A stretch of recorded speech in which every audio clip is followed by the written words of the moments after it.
प्राचीन काल में एक ब्राह्मण रहता था। वह बहुत निर्धन था। उसके कोई संतान नहीं थी। उसकी स्त्री बहुत मलिनता के साथ रहती थी। वह स्नान ना करती, ना किसी देवता का पूजन करती। इससे ब्राह्मण देवता बड़े दुखी थे। बेचारे बहुत कुछ करते थे, किंतु उसका कुछ परिणाम ना निकलता। भगवान की कृपा से ब्राह्मण की स्त्री के कन्या रूपी रत्न पैदा हुआ। कन्या बड़ी होने पर प्रातः स्नान करके विष्णु भगवान का जप व बृहस्पतिवार का व्रत करने लगी। अपने पूजन पाठ को समाप्त करके विद्यालय जाती तो अपनी मुट्ठी में जौ भर के ले जाती और पाठशाला के मार्ग में डालती जाती। तब ये जौ सोने के हो जाते।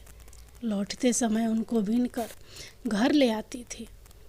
एक दिन वह बालिका सूप में उस सोने के जौ को फटक कर साफ कर रही थी कि तभी उसके पिता ने देख लिया और कहा, हे बेटी, सोने के जौ को फटकने के लिए सोने का सूप होना चाहिए।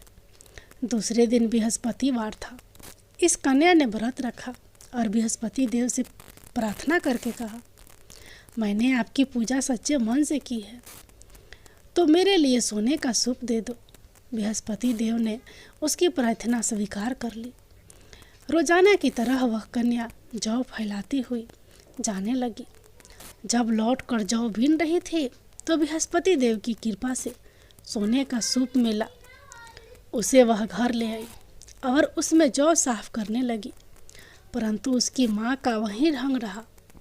एक दिन की बात है कि वह कन्या सोने के सूप में जौ साफ कर रही थी। उस समय उस शहर का राजपुत्र वहाँ से होकर निकला।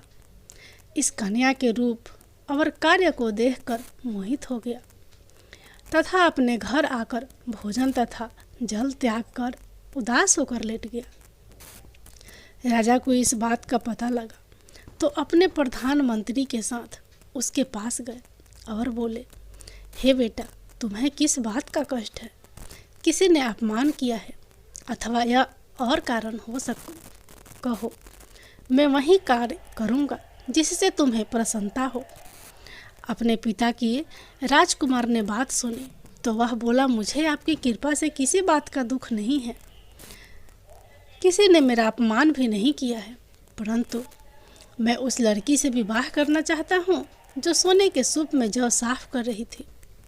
यह सुनकर राजा सोच में पड़ गया और बोला, हे बेटा, इस तरह की कन्या का पता तुम ही लगाओ, मैं उसके साथ तेरा विवाह अवश्य ही करवा दूंगा। राजकुमार ने उस लड़के के घर का पता बतलाया। तब मंत्री उस लड़के के घर गए, लड़की के घर गए और ब्राह्मण देवता को सभी हाल बतलाया। ब्राह्मण देवता राजकुमार के साथ अपनी कन्या का विवाह करने के लिए तैयार हो गए तथा विधि विधान के अनुसार ब्राह्मण की कन्या का विवाह राजकुमार के साथ हो गया। कन्या के घर से जाते ही पहले की भांति उस ब्राह्मण देवता के घर में गरीबी का निवास हो गया। अब भोजन के लिए भी अन्न बड़ी मुश्किल से मिलता था। एक दिन दुखी होकर ब्राह्मण देवता अपनी पुत्री के पास गए। बेटी ने पिता की दुखी अवस्था को देखा और अपनी माँ का हाल पूछा। तब ब्राह्मण ने सभी हाल कहा। कन्या ने बहुत सा धन देकर अपने पिता को विदा कर दिया। इस तरह ब्राह्मण का कुछ समय सुखपूर्वक व्यतीत हुआ। कुछ दिन बाद फिर वही हाल हो गया। ब्राह्मण फिर अपनी कन्या के यहाँ गया और सारा हाल कहा तो लड़की बोली, हे पिताजी, आप माताजी को यहाँ लिया लाओ, मैं उसे विधि बता दूंगी जिससे गरीबी दूर हो जाए। वह ब्राह्मण देवता अपनी स्त्री को साथ लेकर पहुँचे तो अपनी माँ को समझाने लगी, हे माँ, तुम प्रातःकाल प्रथम स्नान आदि करके विष्णु भगवान का पूजन करो तो सब दरिद्रता दूर हो जाएगी। परंतु उसकी माँ ने एक भी बात नहीं मानी और प्रातःकाल उठकर अपनी पुत्री के बच्ची जूठन को खा लिया करती थी। इससे उसकी पुत्री को भी बहुत गुस्सा आया और एक रात को कोठरी से सभी सामान निकाल दिया और अपनी माँ को उसमें बंद कर दिया। प्रातःकाल उसे निकाला तथा स्नान आदि करा के पूजा पाठ करवाया तो उसकी माँ की बुद्धि ठीक हो गई और फिर प्रत्येक बृहस्पतिवार को व्रत रखने लगी। इस व्रत के प्रभाव से उसके माँ बाप बहुत ही धनवान और पुत्रवान हो गए और बृहस्पति जी के प्रभाव से इस लोक के सुख भोग कर स्वर्ग को प्राप्त हुए। सह बोलो विष्णु भगवान की जय, बोलो बृहस्पति देव भगवान की जय। अब सुनिए गुरुवार व्रत की अगली कथा। भारतवर्ष में एक प्रतापी और दानी राजा राज्य करता था। वह नित्य गरीबों और ब्राह्मणों की सहायता करता था। यह बात उनकी रानी को अच्छी नहीं लगती थी। वह ना ही गरीबों को दान देती थी, ना ही भगवान का पूजन करती थी और राजा को भी दान देने से मना किया करती थी।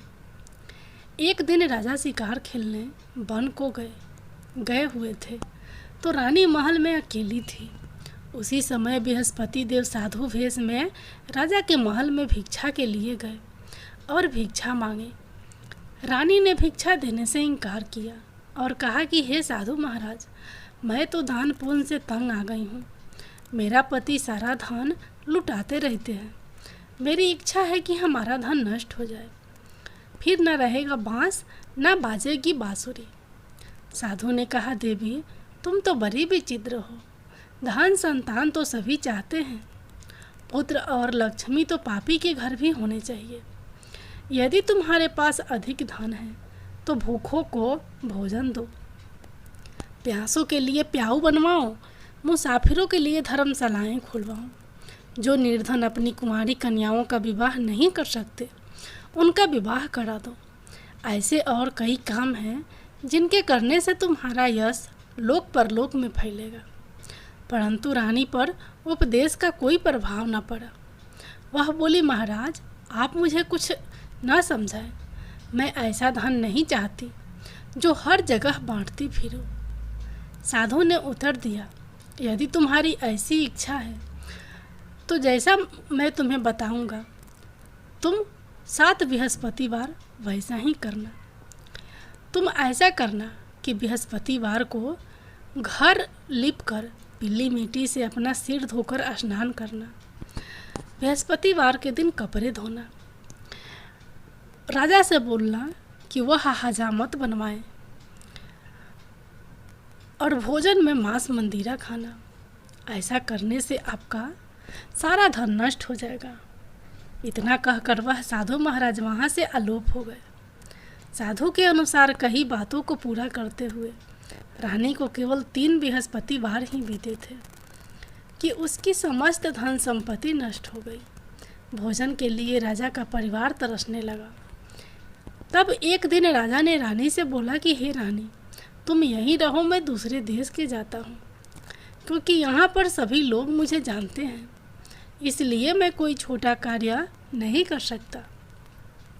ऐसा कहकर राजा परदेश चला गया। वहाँ वह जंगल से लकड़ी काटकर लाता और शहर में बेचता। इस तरह वह अपना जीवन व्यतीत करने लगा। इधर राजा के परदेश जाते ही रानी और दासी दुखी रहने लगी। एक बार जब रानी और दासी को 7 दिन तक बिना भोजन के रहना पड़ा तो रानी ने अपनी दासी से कहा कि हे दासी, पासी के नगर में मेरी बहन रहती है, वह बड़ी धनवान है, तो उसके पास जा और कुछ ले आ ताकि थोड़ी बहुत गुजर बसर हो जाए। दासी रानी के बहन के पास गई। उस दिन गुरुवार था और रानी की बहन उस समय बृहस्पतिवार व्रत की कथा सुन रही थी। दासी ने रानी की बहन को अपनी रानी का संदेश दिया, लेकिन रानी की बहन कोई उत्तर नहीं दिया। जब दासी को रानी की बहन से कोई उत्तर नहीं मिला तो वह बहुत दुखी हुई और उसे क्रोध भी आया। दासी ने वापस आकर रानी को सारी बात बता दी। सुनकर रानी ने अपने भाग्य को कोसा। उधर रानी की बहन ने सोचा कि मेरी बहन की दासी आई थी, परंतु मैं उससे नहीं बोली, इससे वह बहुत दुखी हुई होगी। कथा सुनकर और पूजा समाप्त करके वह अपनी बहन के घर आई और कहने लगी हे बहन, मैं बृहस्पतिवार का व्रत कर रही थी। तुम्हारी दासी मेरे घर आई थी, परंतु जब तक कथा होती है तब तक ना तो उठते हैं और ना ही बोलते हैं, इसलिए मैं नहीं बोली। कहो दासी क्यों गई थी? रानी बोली, बहन तुमसे क्या छिपाऊं, हमारे घर में खाने तक को अनाज नहीं था। ऐसा कहते कहते रानी की आंखें भर आई। उसने दासी समेत पिछले 7 दिनों से भूखे रहने तक की बात अपनी बहन को विस्तार पूर्वक सुना दी। रानी की बहन बोली, देखो बहन, भगवान बृहस्पति देव सबकी मनोकामना को पूर्ण करते हैं। देखो शायद तुम्हारे घर में अनाज रखा हो। पहले तो रानी को विश्वास नहीं हुआ, पर बहन के आग्रह करने पर उसने अपनी दासी को अंदर भेजा तो उसे सचमुच अनाज से भरा एक घड़ा मिल गया। यह देखकर दासी को बड़ी हैरानी हुई। दासी रानी से कहने लगी कि हे रानी, जब हमको भोजन नहीं मिलता तो हम व्रत ही तो करते हैं, इसलिए क्यों ना इनसे व्रत और कथा की विधि पूछ ली जाए ताकि हम भी व्रत कर सकें। तब रानी ने अपने बहन से बृहस्पतिवार व्रत के बारे में पूछा। उसकी बहन ने बताया, बृहस्पतिवार के व्रत में चने की दाल और मुनाका से विष्णु भगवान का केले की जड़ में पूजन करें तथा दीपक जलाएं, व्रत कथा सुने और पीला भोजन ही करें। इससे बृहस्पति देव प्रसन्न होते हैं। व्रत और पूजन विधि बताकर रानी की बहन अपने घर को लौट गई। 7 दिन के बाद जब गुरुवार आया तो रानी और दासी ने व्रत रखा। घुड़साल में जाकर चना और गुड़ ले आई, फिर उससे केले की जड़ तथा विष्णु भगवान का पूजन किया। अब पीला भोजन कहाँ से आए, इस बात को लेकर दोनों बहुत दुखी थे, चूँकि उन्होंने व्रत रखा था, इसलिए बृहस्पति देव उनसे प्रसन्न थे। इसलिए वे एक साधारण व्यक्ति का रूप धारण कर 2 थालों में सुंदर पीला भोजन दासी को दे गए। भोजन पाकर दासी प्रसन्न हुई और फिर रानी के साथ मिलकर भोजन ग्रहण किया। उसके बाद वे सभी गुरुवार को व्रत और पूजन करने लगी। बृहस्पति भगवान की कृपा से उनके पास फिर से धन संपत्ति आ गई, परंतु रानी फिर से पहले की तरह आलस्य करने लगी। तब दासी बोली, देखो रानी, तुम पहले भी इस प्रकार आलस्य करती थी, तुम्हें धन रखने में कष्ट होता था, इस कारण सभी धन नष्ट हो गया, और अब जब भगवान बृहस्पति की कृपा से धन मिला है तो तुम्हें फिर से आलस्य होता है। रानी को समझाते हुए दासी कहती है कि बड़ी मुसीबतों के बाद हमने यह धन पाया है, इसलिए हमें दान पुण्य करना चाहिए, भूखे मनुष्यों को भोजन कराना चाहिए और धन को शुभ कार्यों में खर्च करना चाहिए, जिससे तुम्हारे कुल का यश बढ़ेगा, स्वर्ग की प्राप्ति होगी और पितृ प्रसन्न होंगे। दासी की बात मानकर रानी अपना धन शुभ कार्यों में खर्च करने लगी, जिससे पूरे नगर में उसका यश फैलने लगा। एक दिन राजा दुखी होकर जंगल में एक पेड़ के नीचे आसन जमाकर बैठ गया। वह अपनी दशा को याद करके व्याकुल होने लगा। बृहस्पतिवार का दिन था। एकाएक उसने देखा कि निर्जन वन में एक साधु प्रकट हुए। वह साधु वेश में स्वयं बृहस्पति देवता थे। लकड़हारे के सामने आकर बोले, हे लकड़हारे, इस सुनसान जंगल में तू चिंतामग्न क्यों बैठा है? लकड़हारे ने दोनों हाथ जोड़कर प्रणाम किया और उत्तर दिया, महात्मा जी, आप सब कुछ जानते हैं, मैं क्या कहूँ? यह कहकर रोने लगा और साधु को अपनी आत्मकथा सुनाई। महात्मा जी ने कहा, तुम्हारी स्त्री ने बृहस्पतिवार के दिन बृहस्पति भगवान का निरादर किया है, जिसके कारण रुष्ट होकर उन्होंने तुम्हारी यह दशा कर दी। अब तुम चिंता को दूर करके मेरे कहने पर चलो तो तुम्हारे सब कष्ट दूर हो जाएंगे और भगवान पहले से भी अधिक संपत्ति देंगे। तुम बृहस्पतिवार के दिन कथा किया करो, 2 पैसे के चन्ने मुनाका लाकर उसका प्रसाद बनाओ और शुद्ध जल से लोटे में शक्कर मिलाकर अमृत तैयार करो। कथा के पश्चात अपने सारे परिवार और सुनने वाले प्रेमियों में अमृत व प्रसाद बांटकर आप भी ग्रहण करो। ऐसा करने से भगवान तुम्हारी सब मनोकामनाएं पूरी करेंगे। साधु के ऐसे वचन सुनकर लकड़हारा बोला, हे प्रभु, मुझे लकड़ी बेचकर इतना पैसा नहीं मिलता जिससे भोजन के उपरांत कुछ बचा सकूं। मैंने रात्रि में अपनी स्त्री को व्याकुल देखा है। मेरे पास कुछ भी नहीं जिससे मैं उसकी खबर मंगा सकूं। साधु ने कहा, हे लकड़हारे, तुम किसी बात की चिंता मत करो। बृहस्पति के दिन तुम रोजाना की तरह लकड़ियां लेकर शहर को जाओ। तुमको रोज से 2 गुना धन प्राप्त होगा, जिससे तुम भली भांति भोजन कर लोगे तथा बृहस्पति देव की पूजा का सामान भी आ जाएगा। इतना कहकर साधु अंतर्धान हो गए। धीरे धीरे समय व्यतीत होने पर फिर वहीं बृहस्पतिवार का दिन आया। लकड़हारा जंगल से लकड़ी काटकर किसी शहर में बेचने गया। उसे उस दिन और दिन से अधिक पैसा मिला। राजा ने चना गुड़ आदि लाकर गुरुवार का व्रत किया। उस दिन से उसके सभी कलेश दूर हुए। परंतु जब दोबारा गुरुवार का दिन आया तो बृहस्पतिवार का व्रत करना भूल गया। इस कारण बृहस्पति भगवान नाराज हो गए। उस दिन उस नगर के राजा ने विशाल यज्ञ का आयोजन किया तथा शहर में यह घोषणा करा दी कि कोई भी मनुष्य अपने घर में भोजन ना बनावे, न आग जलावे। समस्त जनता मेरे यहाँ भोजन करने आवे। इस आज्ञा को जो ना मानेगा उसे फांसी की सजा दी जाएगी। इस तरह की घोषणा संपूर्ण नगर में करवा दी गई। राजा की आज्ञा अनुसार शहर के सभी लोग भोजन करने गए, लेकिन लकड़हारा कुछ देर से पहुंचा, इसलिए राजा उसको अपने साथ घर लिवा ले गए और ले जाकर भोजन करा रहे थे तो रानी की दृष्टि उस खूंटी पर पड़ी जिस पर उसका हार लटका हुआ था।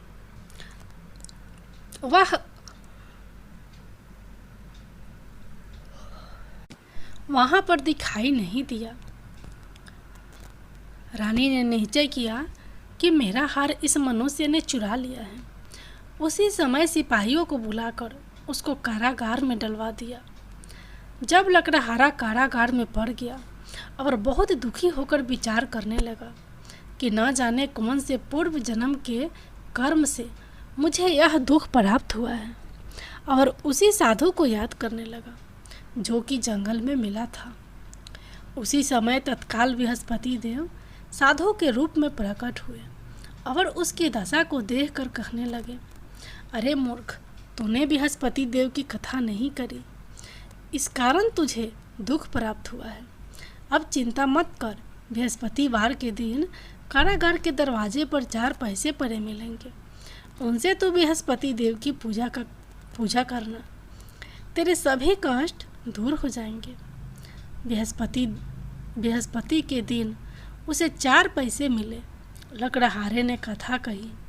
उसी रात्रि को बृहस्पति देव ने उस नगर के राजा को सपने में कहा, हे राजा, तुमने जिस आदमी को कारागार में बंद कर दिया है वह निर्दोष है, वह राजा है, उसे छोड़ देना।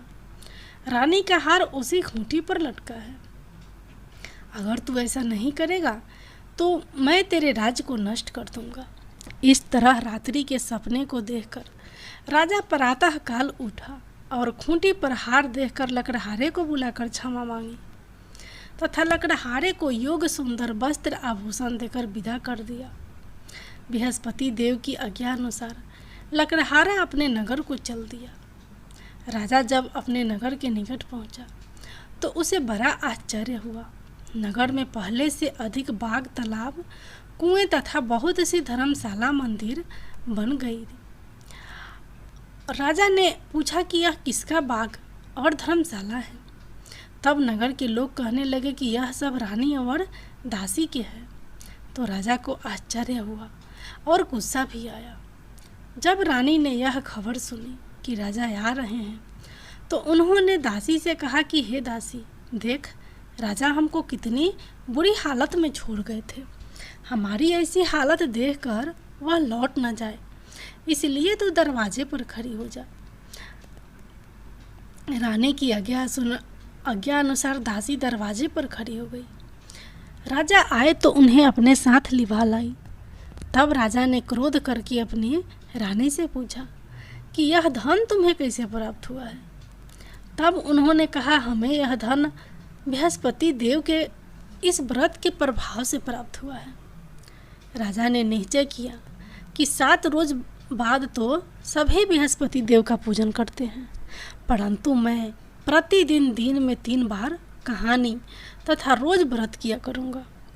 अब हर समय राजा के दुपट्टे में चने की दाल बंधी रहती तथा दिन में 3 बार कहानी कहता। एक रोज राजा ने विचार किया कि चलो अपनी बहन के यहाँ हो आवे। इस तरह निश्चय कर राजा घोड़े पर सवार हो अपनी बहन के यहाँ चलने लगा। मार्ग में उसने देखा कि कुछ आदमी एक मुर्दे के लिए जा रहे हैं। उन्हें रोक कर राजा कहने लगा, अरे भाइयों, मेरी बृहस्पति देव की कथा सुन लो। वे बोले, लो, हमारा तो आदमी मर गया है, इसको अपनी कथा की पड़ी है। परंतु कुछ आदमी बोले, अच्छा कहो, हम तुम्हारी कथा भी सुनेंगे। राजा ने दाल निकाली और जब कथा आधी हुई थी कि मुर्दा हिलने लग गया, और जब कथा समाप्त हो गई तो राम राम करके मनुष्य उठकर खड़ा हो गया। आगे मार्ग में उसे एक किसान खेत में हल चलाता मिला। राजा ने उसे देख और उससे बोले, अरे भैया, तुम मेरी बृहस्पतिवार की कथा सुन लो। किसान बोला, जब तक मैं तेरी कथा सुनूंगा तब तक 4 हरैया जोत लूँगा। जा अपनी कथा किसी और को सुनाना। इस तरह राजा आगे चलने लगा। राजा के हटते ही बैल पछाड़ खाकर गिर गए तथा किसान के पेट में बड़ी जोर से दर्द होने लगा। उस समय उसकी माँ रोटी लेकर आई। उसने जब यह देखा तो अपने पुत्र से सब हाल पूछा और बेटे ने सभी हाल कह दिया। तो बुढ़िया दौड़ी दौड़ी उस घुड़सवार के पास गई और उससे बोली कि मैं तेरी कथा सुनूंगी, तू अपनी कथा मेरे खेत पर चलकर ही कहना। राजा ने बुढ़िया के खेत पर जाकर कथा कही, जिसके सुनते ही वह बैल उठकर खड़े हुए तथा किसान के पेट का दर्द भी बंद हो गया। राजा अपनी बहन के घर पहुंचा। बहन ने भाई की खूब मेहमानी की। दूसरे रोज प्रातःकाल राजा जगा तो वह देखने लगा कि सब लोग भोजन कर रहे हैं। राजा ने अपनी बहन से कहा, ऐसा कोई मनुष्य है जिसने भोजन नहीं किया हो तो मेरी बृहस्पतिवार की कथा सुन ले।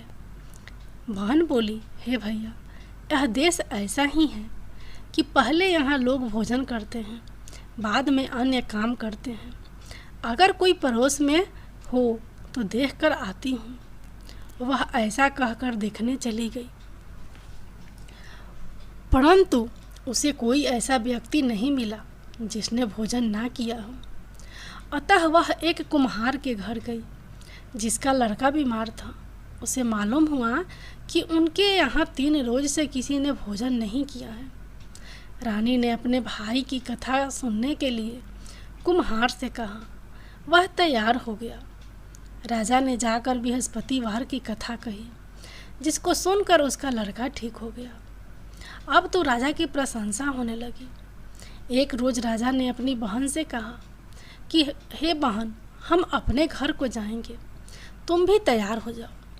राजा की बहन ने अपनी सास ने कहा चली जा, परंतु अपने लड़कों को मत ले जाना, क्योंकि तेरे भाई के कोई औलाद नहीं है।